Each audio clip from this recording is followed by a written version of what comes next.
Bom dia ou boa noite, já que vamos rodar esse vídeo à noite. Esta semana nós vamos meditar um pouco na Palavra de Deus, já um outro assunto diferente do da semana passada. Esta semana meditaremos em Jesus, quem é Jesus nesse relativismo que nós vivemos no mundo atual. Portanto, vamos fazer uma oração antes e começar o nosso estudo, que deverá ir ao ar hoje, segunda-feira, na quarta-feira e na próxima sexta-feira a gente termina. Em nome de Jesus. Senhor, nós agradecemos ao Senhor pela oportunidade da tecnologia e dos recursos que temos, Senhor, para fazer chegar até a igreja, até os irmãos, a palavra do Senhor. Pedimos que o Senhor nos dê graça, sabedoria, unção, que o Senhor fale, Senhor, a cada um, de acordo com a Tua vontade, na palavra que vamos meditar nesta semana. Eu abençoo todos os meus irmãos da Igreja Batista Príncipe da Paz e lhes dou as boas-vindas em nome de Jesus. Amém. Então, Jesus e o relativismo do nosso tempo, a nossa meditação vai estar baseada nesse texto do Evangelho de João, capítulo 14, verso 16, onde está escrito: respondeu-lhe Jesus, eu sou o caminho, a verdade e a vida. Ninguém vem ao Pai senão por mim. Bem, irmãos, o relativismo é uma das marcas do nosso tempo. Nós vivemos um tempo onde todas as coisas são relativas, onde não há nenhuma verdade absoluta, né? Criamos até uma frase proverbial a respeito, o famoso só que não, ou seja, eu posso fazer assim, só que não, né? Essa frase, ela define bem o relativismo que nós vivemos em nossos tempos. As pessoas não creem numa verdade absoluta. Apenas que eu tenho o que pode ser verdade para mim, talvez não seja para você, e vice-versa. Não há um marco referencial hoje a partir do qual se determina o que é certo e o que é errado. Cada um faz o que manda a sua cabeça, né? Nós temos visto isso até mesmo nos jornais, na TV, né? Em termos de festas, em termos de opiniões, em termos de tudo. Não há uma verdade, alguma coisa que defina se isso aqui é certo, isso aqui é errado. Né? Hoje cada um faz o seu certo e o seu errado. Aí nós temos as palavras, não tem nada a ver, né? Todos fazem, todo mundo é assim, né? As coisas são assim. É esse o tempo que nós vivemos, uma completa indefinição quanto ao certo e errado, uma completa relativização da vida. Nesse ambiente, a Bíblia se coloca como um agente confrontador, e é lógico, né? A Bíblia se coloca como um agente que confronta as pseudo-verdades das pessoas. Né? Ela reconhece, a Bíblia reconhece que para certas questões, realmente, não existe uma resposta apenas. A Bíblia aceita a relativização de alguns aspectos da vida. Claro, os estudiosos têm até um nome para isso. Eles chamam isso de as partes cinzentas da Bíblia. Né? Em que a Bíblia não aponta nem um caminho, nem um outro. Mas deixa a critério do leitor, a critério do cristão, a critério do crente, o que fazer ou como agir em determinada situação. A Bíblia admite isso. Verdade? Em algumas questões. Né? Mas a Bíblia também afirma que existem verdades absolutas, as quais são irrevogáveis. Né? Você quer ver uma verdade absoluta que está na natureza, está na criação? A famosa lei da gravidade. Não se revoga esta lei. A lei da gravidade é uma verdade absoluta. E foi criada por Deus. A lei de Deus só não é simplesmente os 10 mandamentos. A lei de Deus são todas as leis que governam a criação. Né? Todas as leis físicas, químicas, biológicas, todas essas são leis de Deus. A lei da gravidade está incluída nisso. Né? E não se revoga, é uma verdade absoluta, que não se pode revogar. Essas verdades têm sua origem em Deus.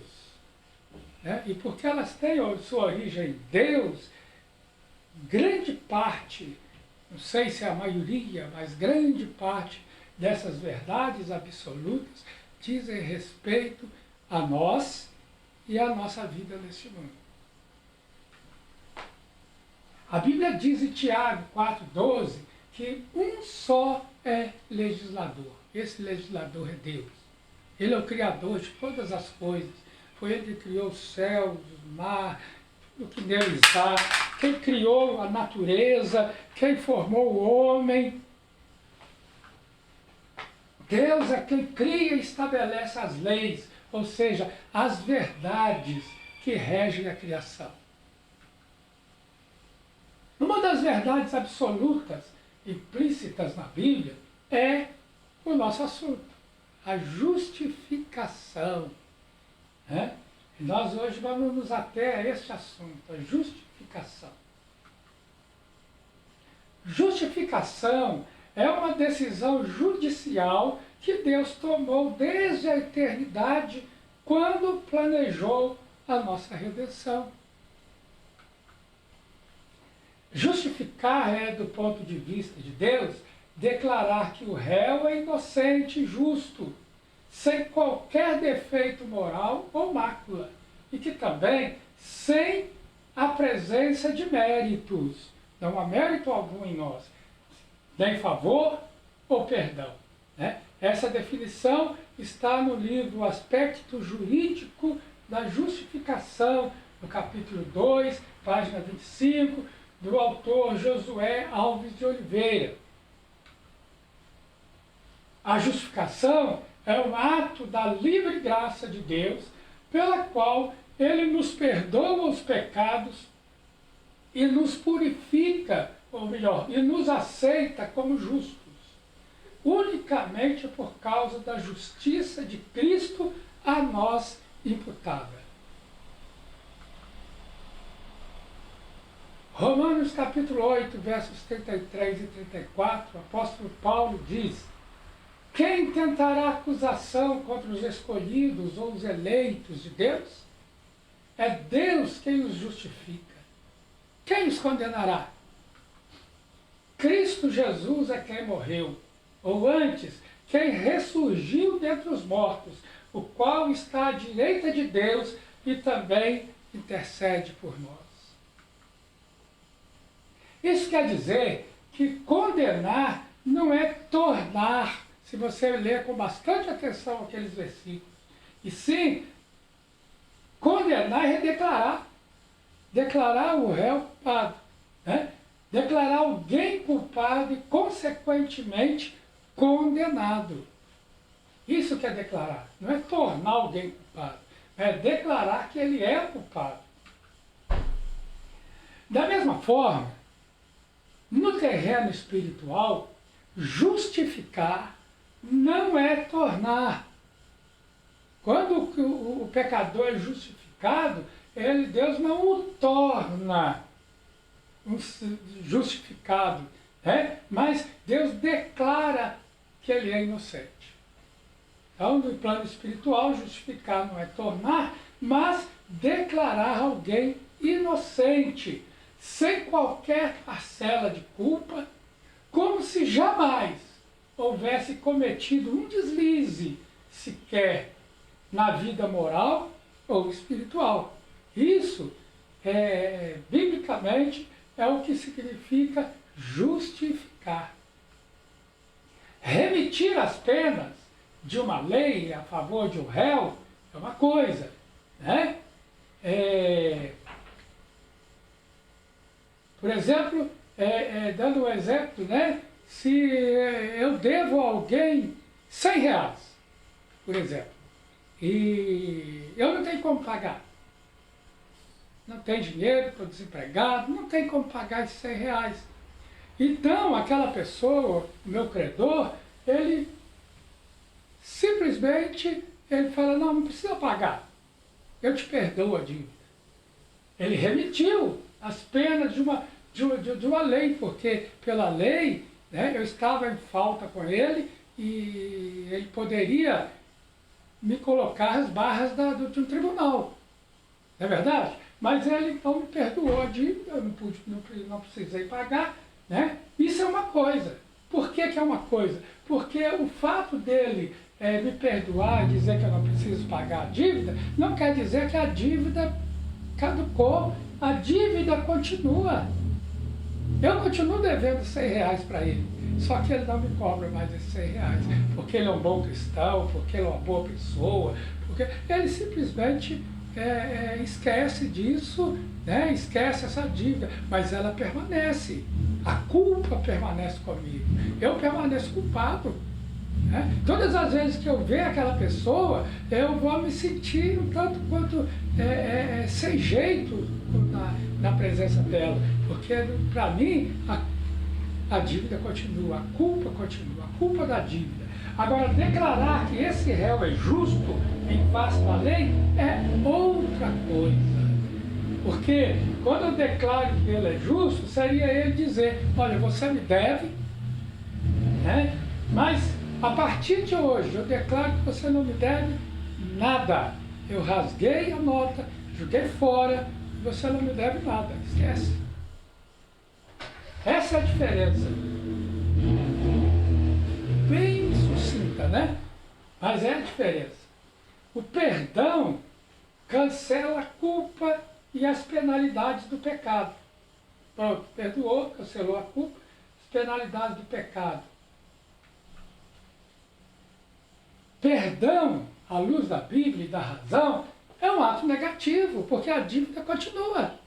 O credor continua sem receber aquela dívida. Então é um ato negativo, concorda? Agora, justificação é um ato positivo. Por quê?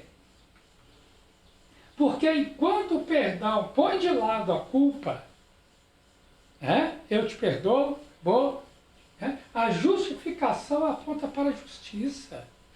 Não, você está errado. Há uma dívida.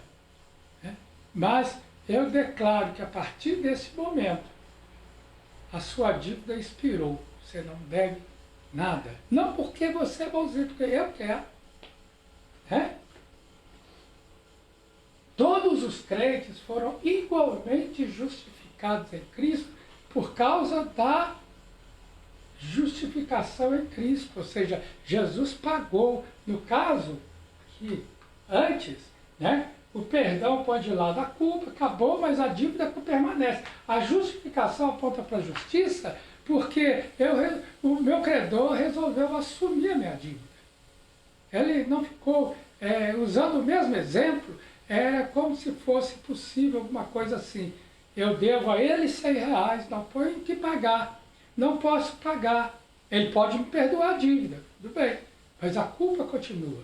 Mas, e se você chega até ele e paga a minha dívida, entregue para ele R$ 100 e diga, olha, aqui a dívida do pastor Marcos está sendo paga. Existe uma dívida? Acabou a dívida. E ele então agora é obrigado, agora ele me justifica, eu estou justificado, porque a dívida terminou. Assim foi feito com todos os crentes em Cristo. Jesus pagou a dívida do crente. E quando nós abrimos o nosso coração para Jesus e o recebemos como nosso Salvador pessoal, sabe? Nós nos arrependemos, a palavra metanoia, arrependimento, mudança de atitude, reconhecimento dessa dívida, sabe? Que no nosso caso é pecado. A palavra de Deus diz que nós estamos justificados, Deus nos justifica Não porque nós reconhecemos o pecado, o erro, não porque nós ficamos bonzinhos, mas porque Jesus já pagou a nossa dívida e ela passa a contar a nosso favor. Em João capítulo 3, está escrito, quem nele crê, quem crê em Jesus, não é julgado. O que não crê já está julgado, porquanto não crê no nome do unigênito Filho de Deus. Ou seja, quem crê em Jesus, esse crer aqui é mais do que acreditar, gente. É confiar, sabe? É entregar sua vida a Ele. É colocar sua vida nas mãos dele. Não mais vivo eu, mas Cristo vive em mim. Eu não tenho mais razão, eu não tenho mais justificativa para mim, eu não tenho mérito algum, eu não posso fazer nada para a minha salvação, mas eu coloco nas mãos dele. Crê. Quem nele crê não é julgado. Por que não é julgado? Porque foi justificado. Mas a quem não crê, já está julgado. Vê só esse pormenor aqui, ó. Ele não será julgado. Quem não crê, quem não entrega sua vida a Jesus, quem não confessa Jesus como seu Senhor, seu Salvador, seu dono, ele não será julgado, ele já foi, já está julgado. O seu próprio ato de recusar entregar a vida para Jesus já o condena. Ele já está julgado, porquanto não crê no nome do unigênito Filho de Deus. E aí, não está no fim ainda não. Só mais uma coisa. Então, todos os crentes foram julgados, ou foram igualmente justificados em Cristo. Então, quando nós abrimos o nosso coração, recebemos Jesus Cristo como nosso Salvador, sabe? Nós sinceramente reconhecemos que devemos, mas não podemos pagar. Entregamos nossas vidas a Ele. E aí nós descobrimos que a nossa dívida já foi paga na cruz do Calvário. E é nesse sentido que a palavra de Deus diz que Ele nos resgatou. Resgate é isso. Resgate é pagar para receber de volta aquilo que ele foi tirado. Tá? Nós fomos tirados de Deus lá no Jardim do Éden, quando o pecado entrou no mundo. E agora veio Jesus Cristo há 2000 anos atrás. E viveu uma vida santa, entregou-se a si mesmo na cruz para pagar o resgate pela nossa alma. Se você, meu irmão, minha irmã, não teve ainda uma experiência desse tipo com Jesus, você pode fazer isso agora. Aí onde você está, lá no terminando aqui, faça uma oração, entregue a sua vida a Jesus e seja mais um justificado pelo sacrifício de Jesus na cruz. Nós terminamos aqui por hoje, continuaremos na quarta-feira, se Deus permitir, né? O estudo não terminou, nós o interrompemos aqui e continuamos quarta-feira, se o Senhor permitir, né? Continuando nesse assunto da justificação em Cristo. Em nome de Jesus, obrigado pela sua paciência, obrigado por ter estado conosco nesses dias. Muito obrigado mesmo. Em nome de Jesus, que o Senhor te abençoe e te guarde. Amém.